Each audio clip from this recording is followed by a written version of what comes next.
Assalamualaikum warahmatullahi wabarakatuh. Alhamdulillahirabbil alamin wassalatu wassalamu ala asyrafil anbiya'i wal mursalin sayyidina wa maulana Muhammadin wa ala alihi wa sahbihi ajma'in. Subhanaka la nuhsi sana'an 'alaika kama athnaita 'ala nafsik. Falakal hamdu hatta tarda wa lakal hamdu idza radita wa lakal hamdu ba'da ridha. Allahumma salli wa sallim wa barik ala Muhammad wa ala ali Muhammad kama sallaita wa sallamta wa barakta ala Ibrahim wa ala ali Ibrahim fil alamin innaka Hamidum Majid. Amma ba'd. Para tamu aizati, ahibai, para sahabat yang amat saya kasihi, pada tengah hari ini, hari Jumaat yang penuh barakah, insya-Allah ada 12 waktu kemustajaban doa. Jangan kita abaikan peluang, terutamanya ketika berpuasa tuan-tuan. Yang menunaikan hak orang lain, menunaikan zakat, sembahyang sunat duha, baca Al-Quran, antara sebab kemakbulan doa kita. Jadi pada pagi ini saya nak mengajak tuan-tuan untuk merenungi satu firman Allah yang mudah, yang tertera di atas kad-kad kahwin. Kita dapat lihat banyak ayat ini dituliskan. Apakah ayat dimaksudkan? Ayat ke-21 surah Rum. A'udzubillahi minasyaitonirrajim. Wa min ayatihi an khalaqa lakum min anfusikum azwajan litaskunu ilaiha wa ja'ala bainakum mawaddatan wa rahmah inna fi dhalika laayatin liqaumin yatafakkarun. Sadaqallahul azim. Dan di antara tanda-tanda yang buktikan kekuasaan dan rahmatnya ialah dia menciptakan untuk kamu, wahai kaum lelaki, isteri daripada jenis kamu sendiri supaya kamu bersenang hati dan hidup mesra dengannya. Dijadikan antara kamu pula, iaitu suami isteri, perasaan kasih sayang dan belas kasihan. Sesungguhnya demikian itu mengandungi tanda-tanda kekuasaan yang menimbulkan kesedaran bagi orang yang berfikir. Ayat ini menceritakan tentang nikmat Allah dalam kehidupan.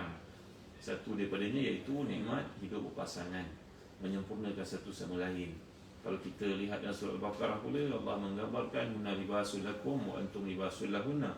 Ayat-ayat berkaitan dengan puasa, iaitu kebenaran untuk bersama dengan perhubungan suami isteri ini, dan dianggap oleh Allah SWT dalam satu bentuk nak menggambarkan kasih sayang, keserasian.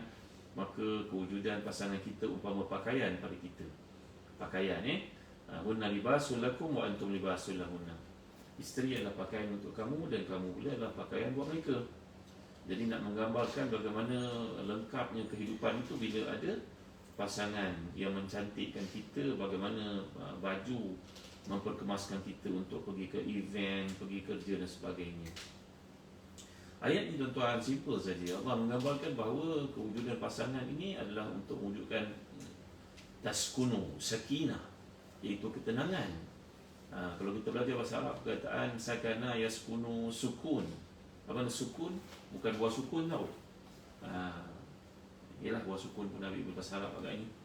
Sukun maknanya baris hati. Kalau kita sebut aina taskunu, di mana kau tinggal?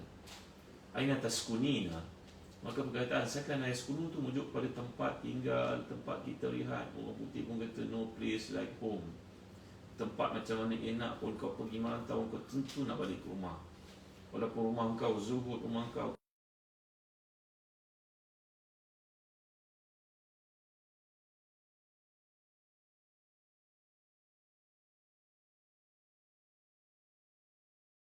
tuan-tuan. Sakana yaskunu sukun, maskan, sikin. Sikin ni maknanya apa tuan-tuan? Pisau. Apa pula kaitan pisau dengan ketenangan? Ini saya nak gambarkan bagaimana uniknya bahasa Arab untuk kita fahami. Rugi kalau kita tak faham bahasa Arab. Jadi perkataan sikin juga pisau. Bayangkan seekor haiwan yang kita nak sembelih itu, ayam ke contohnya, kambing ke, kerbau ke, lembu dan sebagainya. Binatang ni meronta-ronta, tapi sebagai saya pisau itu diletakkan di atas lehernya dan dilalukan, putus urat yang dimasukkan, ditentukan dalam penyembelihan itu, maka rehatlah binatang tersebut, tenanglah dia. Kerana kita telah menjalankan tanggungjawab kepadanya untuk disembelih, dan dia pun telah menjalankan tanggungjawab untuk berehat. Allahu Akbar, masya-Allah, tabaraka wa ta'ala. Jadi perkataan sakana yaskunu yang dimaksudkan oleh Allah ni ketenangan yang kamu akan dapati hanya dengan perkahwinan. Itu sebab Sayyidina Umar Khattab radhiyallahu anhu pernah berkata, sesiapa yang sampai umur 40 tahun tapi belum lagi berkahwin, imma an yakuna maridan, mungkin dia sakit, wa imma an yakuna fajiran, ataupun mungkin dia seorang yang suka berbuat perkara maksiat.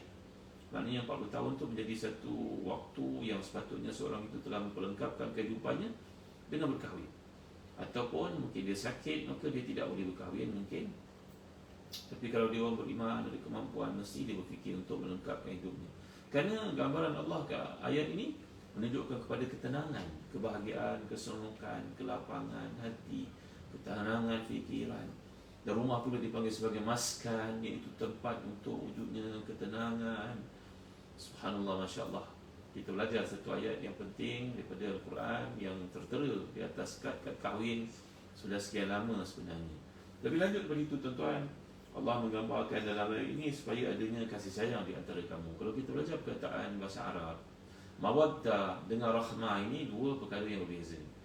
Mawaddah ni kasih sayang yang berasaskan kepada kehendak, keperluan, yang berasaskan kepada jantina. Kerana kasih sayang yang wujud di antara suami isteri pada peringkat awal perkahwinan biasanya berteraskan kepada unsur-unsur demikian. Kulit masih tegang, rambut masih hitam, tenaga masih kuat. Tapi bila menjangkau satu usia, maka isteri kita pun melahirkan anak-anak.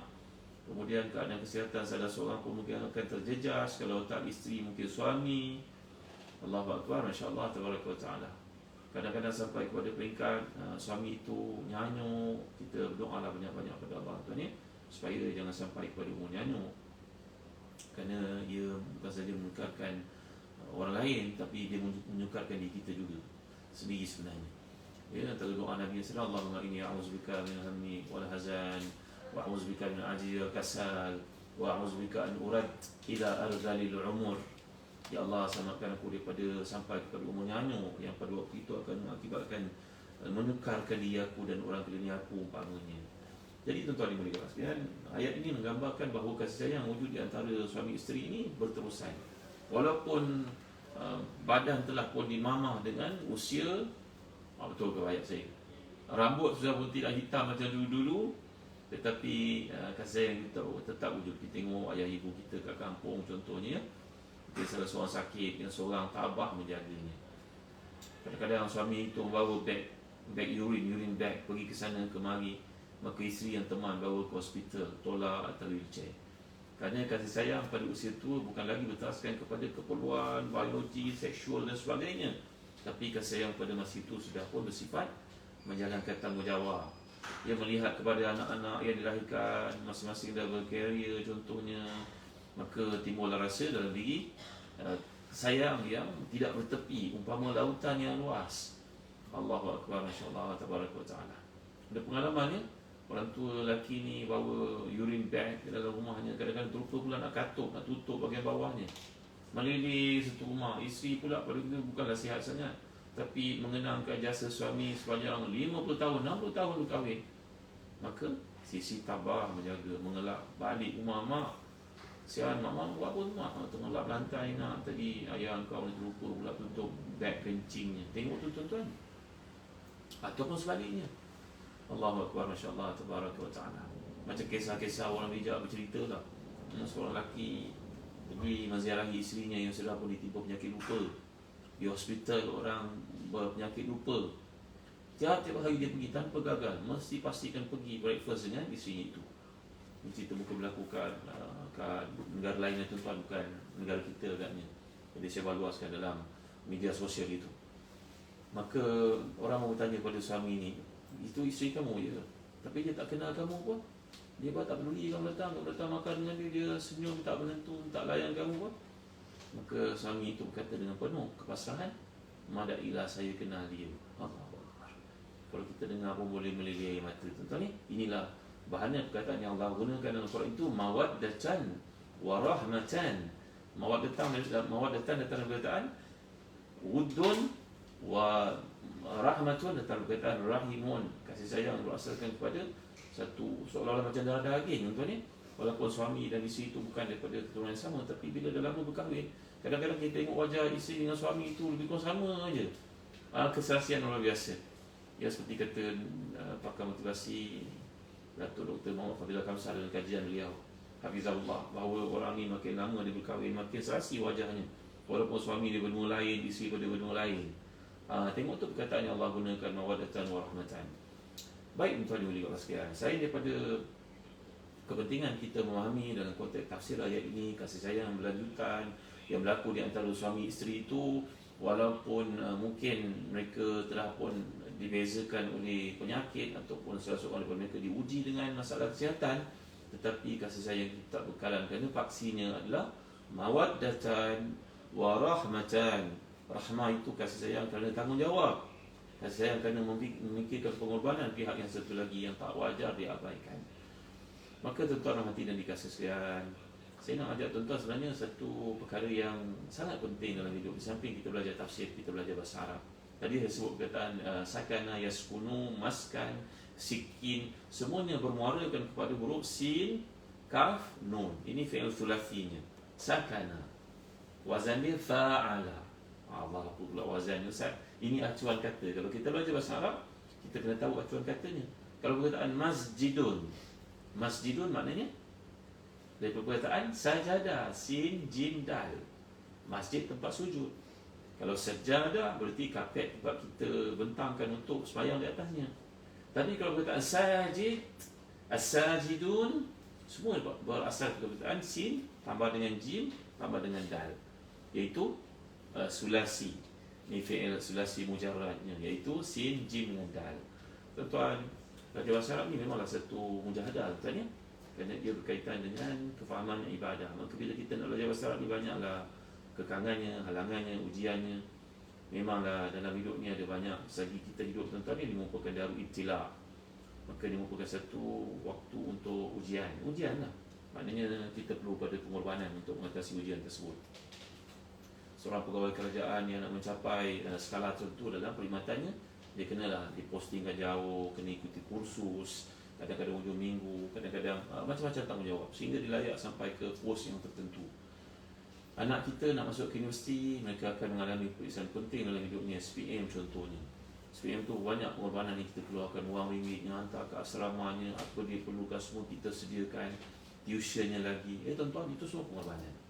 Maka buatlah pengorbanan untuk memahami kalam Allah, tuan-tuan.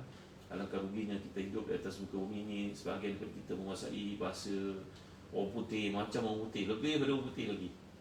Saya masa sekolah kat Kisas dulu, ramai kawan-kawan dari utara, dari East Coast, daripada pantai timur, cakap English pun memang pelik bunyinya, macam saya jugalah, tak power mana. Tapi bila mereka ada peluang untuk menyambung pelajaran di universiti terkemuka, untuk buat law contohnya, undang-undang, kita pun jumpa 4 tahun kemudian lepas SPM itu, dia cakap orang putih, lebih orang putih daripada orang putih. Apatah lagi kalau dia pergi ke overseas, lagilah lancarnya kau cakap bahasa Inggeris, padahal dulu kau kenal 3, 4, 5 hancur bahasa Inggeris. Tuan-tuan, kenapa boleh jadi begitu dalam bahasa Inggeris, tidak bahasa Arab? Ini soalan ni, kena fikir tau. Saya pernah cerita kepada tuan-tuan satu pengalaman ketika saya sembahyang tarawih di Masjidil Haram. Maka saya mendengar makmum di sebelah ni terperasan lah. Dia menangis tak isap-isap. Lepas sembahyang saya perhatikan dia pakai tag. Kita nampak lah orang Malaysia ni kalau pergi ke Saudi buat umrah, dia begitu beriltizam dengan name tag dia tu. Maka kita tengok ni mesti orang Malaysia. Ya, dengan gayanya. Aku tanya kepada dia, kau tuan di mana? Dia pun tengok saya, lama dia tengok. Aku ingat dia orang Bangladesh ni. Ada kata saya orang Bangladesh lah. Tak apalah, tak apa. Saya pun sembang dengan dia, pakcik di mana? Ini cerita 20 tahun lalu ketika saya baru grad daripada Jordan. Maka pakcik dia kata saya dia bertempat sekian-sekian kat Malaysia. Oh, pakcik tadi, pakcik saya perasan pakcik menangis tadi saat masa sembahyang tarawih tadi imam baca ayat tertentu. Ayat tu tentang surah Yusuf, menceritakan Nabi Yaqub kehilangan Nabi Yusuf ni untuk satu tempoh yang lama. Ia sampai buta matanya kerana mengenangkan ke mana perginya Yusuf. Baginda tahu bahawa puteranya itu dihilangkan oleh abang-abangnya, ditimpakan satu ujian ke atasnya, dia tahu, tapi menangis sampai buta. Sehingga bila berita itu bongkar kelak beberapa puluh tahun selepas itu, Nabi Yusuf sudah pun dilantik menjadi Nabi oleh Allah. Maka barulah abang-abang ni sedar, minta maaf dan datang ayah ke Mesir untuk melihat. Maka anak-anak itu minta daripada ayahandanya supaya mendoakan mereka dapat keampunan atas kejahatan yang mereka pernah lakukan kepada Yusuf ini. Tahu tak cerita ni? Macam tak tahu je. Si Yusuf kan, Maka anak-anak ini minta kepada ayah dia, wahai ayah, istaghfir lana, mintalah kepada Allah ampunan untuk kami. Maka ayah ini dia, astaghfirullakum rabbi, imam tu menangis baca kerana sedihnya membayang peristiwa suasana itu. Anak-anak daripada ramai dibesarkan dengan susu yang sama, makanan yang sama, didikan yang sama, wahyu dari langit pun boleh terjerumus dalam perkara-perkara sedemikian sampai ke peringkat nak bunuh adik mereka sendiri. Ada banyaklah pengajaran kat sini tuan-tuan, menunjukkan kepada kita bahawa hidup ni memang tak sempurna ya. Kita akan mengalami macam-macam ujian. Orang kata daripada standar jelap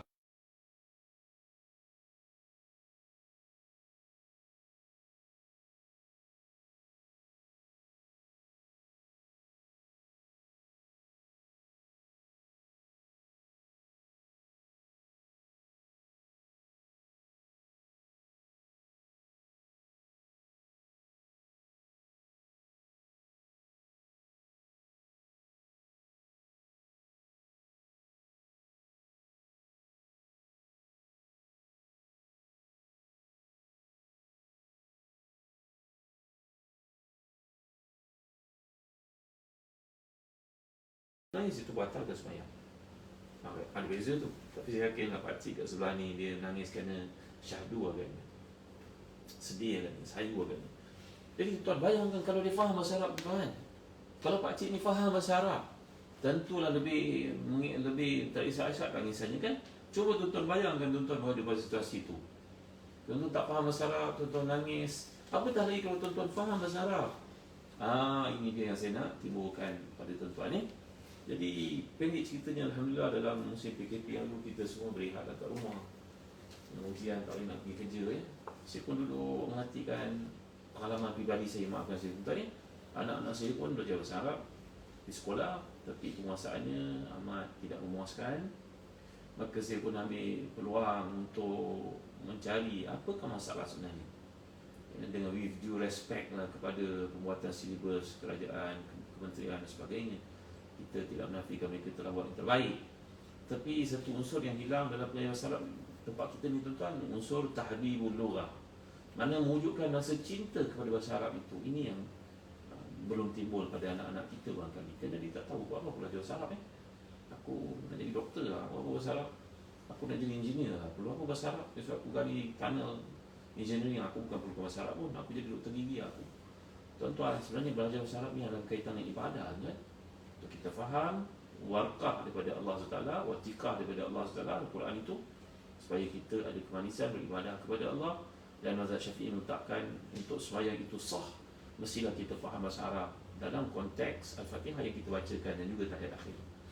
Kalau seseorang baca tanpa faham, sembahyangnya boleh menjurus kepada tak sah tuan-tuan. Maka saya pun duduk mematikan, melihat, mencari macam-macam silibus terjadi. Dari Baghdad ada, dari Morocco ada, dari Jordan ada, semuanya bagus-bagus. Tapi untuk meraihkan anak-anak yang yalah banyak cabaran hidupnya dengan gadgetnya, dengan dunia hiburannya, macam mana buat ni? Maka saya pun berjumpa lah tuan-tuan dengan kaedah ni tuan-tuan. Ni buku ni banyaknya. 1, 2, cantik kan? 3, nombor 4, nombor 5, nombor 6, nombor 7, sampai nombor 9 ni, 7, 8, 9. Bawah ni nombor apa? Ni nombor 8. Ni nombor 9. 9. Ya, saya duduk membeli buku ni, melihat, saya order. Saya dapati buku ni bagus kan? Bagus sangat. Kerana dalamnya nombor satu sekali menarik perhatian, warna-warni. Kita orang tua pun suka baca pada benda yang sebab colour ni kan. Tengok semua patternnya ya, ada gambar-gambar. Dan dia mewujudkan suasana belajar bahasa Arab itu. Sebab bila kita belajar bahasa, sesuatu bangsa, kita mesti memahami biar mereka. Tak bolehlah kita belajar bahasa Arab, kita kaitkan dengan contohnya kehidupan dalam suasana Malaysia kita, dengan mungkin agama orang lain. Dia tak berkena. Tak adalah orang belajar bahasa gitu tuan-tuan. Ya, dan kalau kita belajar bahasa Inggeris antarabangsa sebagai contohnya, kita ambil silibus dari Oxford, Harvard, kenapa tak ambil daripada universiti tempatan contohnya? Kenapa tak ada pihak tertentu yang mampu buat silibus pada bahasa Inggeris? Lebih banyak penguasaannya peringkat dunia, termasuk orang kita banding bahasa Arab. Tapi kenapa dalam bahasa Arab kita tidak adil terhadap bahasa Arab itu sendiri? Iaitu kita mengambil bahasa Arab yang cuba untuk buat sendiri. Kenapa kita tak ambil daripada bangsa yang mengeluarkan atau bercakap turun-temurun bahasa Arab? Ini soalannya. Saya bercakap atas keadaan akademik tuan, kerana saya pun belajar, Alhamdulillah Allah beri peluang saya belajar degree, masters, PhD semuanya dalam bahasa Arab. Semua kaitan dengan bahasa Arab. Kerana antara kekangan yang berlaku dalam belajar bahasa Arab, kerana kita terlalu di-isolatekan, dijauhkan daripada suasana Arab itu sendiri. Lalu kita pun rasa macam kita berada pada nahnu fi wadin wal arabiyyah fi wadin akhar. Kita berada di tempat, bahasa Arab itu berada di tempat lain. Mungkin kita tak dapat menguasai, memahami culture itu sendiri. Ketika kami berpeluang membuat silibus bahasa Jepun, mana ambil buku bahasa Jepun, tunjuk pada saya tak? Bahasa ni okey. Bagi kat saya. Ini buku bahasa Jepun. Pun kami dapat buat bahasa Jepun, Alhamdulillah. Dr. Zuraida antara yang terlibat kat sini. Kami buat bahasa Jepun. Jepun untuk sekolah menengah dan juga untuk Marugoto. Mana Marugoto satu lagi? Saya cerita sikit bagi pengalaman tuan-tuan ni dengan apa yang kita buat. Ini adalah bahasa foundation daripada Japan Foundation. Ketika buat dahulu ada institusi tertentu yang menjadikan bahasa Arab di dalam pengajian mereka, elective subjek dan sebagainya. Mereka berkata, Ustaz, ini bahasa Jepun, kami tak nak ambil culture Jepun kerana kat sini ada cerita tentang minum arak, cerita kalau orang Jepun, kalau dia terlalu rapat dengan kita, dia ada satu event yang penting tau. Maksudnya kalau kita bekerja dengan syarikat Jepun, MNC Jepun itu, multinational corporation dia, maka nanti sampai kepada tempat yang tertinggi yang kita nak tuju, kita kena mandi bersama dengan bos-bos dia, tak pakai apa-apa. Ini culture Jepun. Jadi kata pensyarah ni daripada universiti ni, berkata kami tak nak buku yang Japan Foundation buat. Kami nak buat sendiri. Kami belajar kat Jepun, kami faham bahasa Jepun, kami faham culture Jepun, kami orang Islam, kami nak buat lain. Tak ada masalah. Kami hanya menerbitkan. Tanggungjawab kita menerbitkan. Kita bukan lukis pun gambar-gambar yang haram, yang maksiat dan sebagainya kat buku ni. Tapi akhirnya, berapa tahun kemudian, 1, 2, 3, 4, 5 tahun mereka datang balik, Ustaz, 5 tahun kami cerita, semua cerita kosong, Ustaz. Tak mampu nak buat. Memang tuan-tuan, mana boleh kita belajar satu bahasa yang kita buat daripada bukan bangsa tersebut yang buat. Ini perkaranya. Walaupun saya bincang ni perkaranya agak berat tuan-tuan, tapi Alhamdulillah bila kami dapat terlibat bahasa Jepun, kita lihat pula apa tak lengkap perjuangan kita kalau kita tak cari bahasa Arab. Maka saya mengajar anak-anak saya bahasa Arab. Saya dapati buku ni sangat bagus tuan-tuan, sangat baik. Dan lebih lanjut lagi, saya dah gambarkan tadi, dia penuh dengan color kan. Dan dia ada QR code. QR code. Tiap-tiap muka surat ni, tiap subjek ni ada QR code. Maksudnya hakim cuba scankan satu muka surat ni untuk tunjukkan kepada muslim-muslim sekalian. Ya, ada telefon yang boleh tolong scan kan? Saya nak tunjuk pada tuan-tuan betapa istimewanya silibus ini kerana kita dapat belajar. Kita akan scan tiap-tiap yang berkaitan satu subjek ni supaya kefahaman kita lebih cemerlang ni. Cuba lah, cuba scan ni. Kan? Okey. Jadi dengan kita scan ini, kita boleh dengar pertuturan bahasa Arab. Ada? Cuba kuatkan sikit. Ya. Jadi kat sini untuk pengetahuan tuan-tuan, kita belajar bahasa Arab ni tak adalah slang Melayu ataupun slang Singapura ataupun slang bangsa Ajam. Jadi kita belajar bahasa Arab, kita mesti dengar bacaan bahasa Arab macam mana. Dah boleh buka? Internet slow.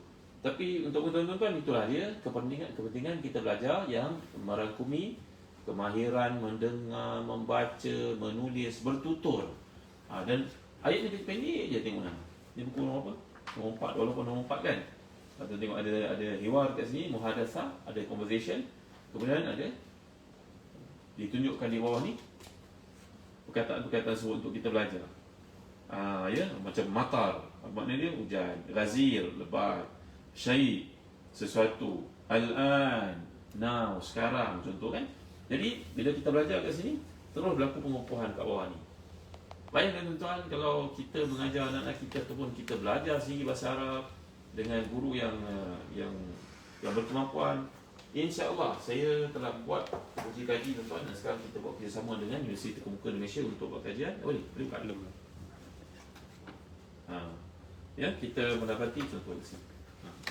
Ya, bahawa tuan-tuan belajar buku ni daripada banyak-banyak ni kan. Ini 1, 2 ni ringan sangat. Ini untuk anak-anak kita belajar aswad, belajar yang simple-simple, penyebutan huruf macam tajwid lah, ya. Buku 1, 2 ni start daripada nombor 3. Kalau kita belajar 3, 4, nombor 5, nombor 6, nombor 7, nombor 8. Kita belajar ni tuan-tuan, 5 buah buku ni, kita dah boleh menguasai bahasa Arab dengan baik. Dengan baik. Saya jamin bila tuan-tuan ikut silibusnya betul, disampaikan oleh guru yang berkemampuan, tuan-tuan akan mampu untuk mempelajari bahasa Arab dengan cemerlang, tuan-tuan. Dapat menguasai, dapat memahami, ini saya sebutkan tadi, dapat faham ibadah kita, dapat faham salat kita, dapat faham Quran kita, dan dapat bercakap bahasa Arab. Jadi itu sebab perjuangan kami dalam Telaga Biru adalah mengajak tuan-tuan untuk memahami kalam Allah, kalam Tuhan. Alangkah ruginya seorang daripada kita mempunyai penguasaan bahasa Inggeris yang sangat luar biasa, tetapi bila sampai ke bahasa Arab, dia jadi macam guru saya kata, kita belajar bahasa Arab, masaluhum kamathalil amwat. Orang yang tak faham bahasa Arab ni umpama mati tau. Padahal bila kita cakap Arab dengan dia duduk dia, walaupun pangkatnya tinggi, ilmu dunianya hebat, tapi orang cakap Arab dengan dia, dia jawab, berapa orang mati? Macam orang mati tu duduk terbaring, terbujur kaku kan. Orang cakap ni tak boleh nak respon. Maka demikianlah ruginya orang yang tidak menguasai bahasa Arab.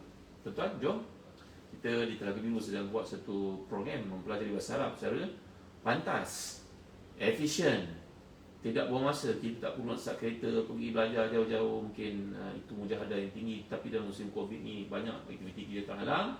Kami adakan secara online ni, tuan-tuan. Belajar bahasa Arab secara online. Tak perlu start kereta, tak perlu pergi parking kereta, tak perlu pergi jauh-jauh, duduk kat rumah je. Buka, dah boleh. Okey. Tengok ni kan. Ni yang saya buka. Ini suara orang Arab kan. Kan jelas kan. Ini suara anak pula. أشاهد المطر الآن. حسنا، افتح النافذة. شيء جميل. اجلس يا صالح هنا. Cukup kan? Dengan muzik, datang muziknya dan sebagainya akan bantu kita dan anak-anak kita yang lepas SPM ni, tuan-tuan. Buatlah investment untuk fahamkan tuan-tuan. Di samping anak kita belajar bawa kereta, itu untuk dunia mereka penting kan. Untuk akhirat mereka pun penting juga, tuan-tuan. Marilah belajar bahasa Arab. Ambillah inisiatif cikgu-cikgu ya. Sebagai contoh, kalian mengajar kat sekolah agama, anak-anak menghafal Quran, anak-anak yang diajar untuk faham agama. Tuan-tuan tak rasa bersalah tu kalau kita yang jadi gurunya tak menguasai bahasa Arab, tak menguasai agama kita sendiri dengan lengkap. Ya, sekarang perjalanan kita ke banyak tempat dan dunia pun terbatas. Cikgu-cikgu dan ibu bapa yang telah pun bersara contohnya. Apa salahnya kalau kita peruntukkan sebahagian dari wang yang kita ada untuk memahami Al-Quran Al-Karim. Letak target, tuan-tuan, untuk faham Al-Quran kita. Yang mana jangan sampai dah menuju ke ujung usia meninggal dunia barulah kita menyesal kerana tidak menguasai bahasa Arab. Jom belajar bahasa Arab. Kaedah Arabic for All, Al-Arabiyyah li Jami' yang kami sedang tawarkan di Telaga Biru. Nanti saya letakkan linknya sekali untuk tuan-tuan yang tak ingat. Sekarang bulan puasa, kita ada kelas-kelas percuma yang kita tawarkan, dan selepas raya ni masih banyak lagi syu'bah, masih banyak lagi yang boleh kita isi bersama dengan tuan-tuan. Nanti tuan-tuan boleh pilih muallim ataupun murabbi, guru-guru yang tuan-tuan nak, sama ada di kalangan ustaz-ustaz kita ataupun ustaz-ustaz Arab yang ada bersama dengan kita. InsyaAllah dengan cara demikian, tuan-tuan akan dapat memahami bahasa Arab dengan betul. Dengan syarat tuan-tuan ikut kursusnya betul-betul. Sekarang kursus online pun ada banyak ditawarkan universiti. Anak-anak kita pun dah tak pergi ke universiti kadang-kadangnya. Duduk depan laptop saja, duduk depan handphone saja. Maka kita pun boleh buatkan sama dengan syarat kita mengikuti disiplin ilmu yang betul, tuan-tuan. Jadi pelajari bahasa Arab sebelum terlambat. Kalau tidak sekarang, bila lagi? Kalau bukan sekarang, bila lagi? Kalau bukan hari ini, bila lagi? Jom kita join sama. Tuan-tuan ziarahlah Facebook Arabic for All Malaysia yang kami hostkan itu. Di situ tuan-tuan boleh menyertai program bahasa Arab ini. Masih lagi terbuka. Kita dah mengadakan pelancaran pada akhir bulan 3 baru-baru ni, tapi masih lagi terbuka untuk banyak syu'bah, untuk banyak kelas lagi. Jadi tuan-tuan jangan abaikan peluang kemasan ni. Tolong sampaikan video ni kepada tuan yang lain. Ada kita tak dapat menyertai, tetapi kita dapat panjangkan, sebarkan kepada orang lain, dan bagi kita pahala yang sama insya-Allah. Adalu al khairi ka fa'ilihi. Dalam hadis mengatakan bila orang menunjukkan kepada kita satu jalan kebaikan, maka orang itu mendapat pahala orang melakukannya walaupun dia belum sempat melakukannya. Jom tuan-tuan, join kami. Saya tunggu tuan-tuan dalam program Bahasa Arab Arabic for All. Tolong panjangkan video ni, ajak teman-teman, ajak anak isteri kita untuk menyertai bersama. Sekian, sallallahu alaihi wasallam Muhammad wa ala alihi wasallam. Walhamdulillahirabbil alamin wa barakallahu fikum. Wassalamualaikum warahmatullahi wabarakatuh. Jangan lupa pergi ke link yang akan saya letakkan nanti, ataupun pergi ziarah ke Arabic for All Facebook Malaysia untuk tuan-tuan memahami lebih lanjut, lebih detail. Sekian, assalamualaikum warahmatullahi wabarakatuh.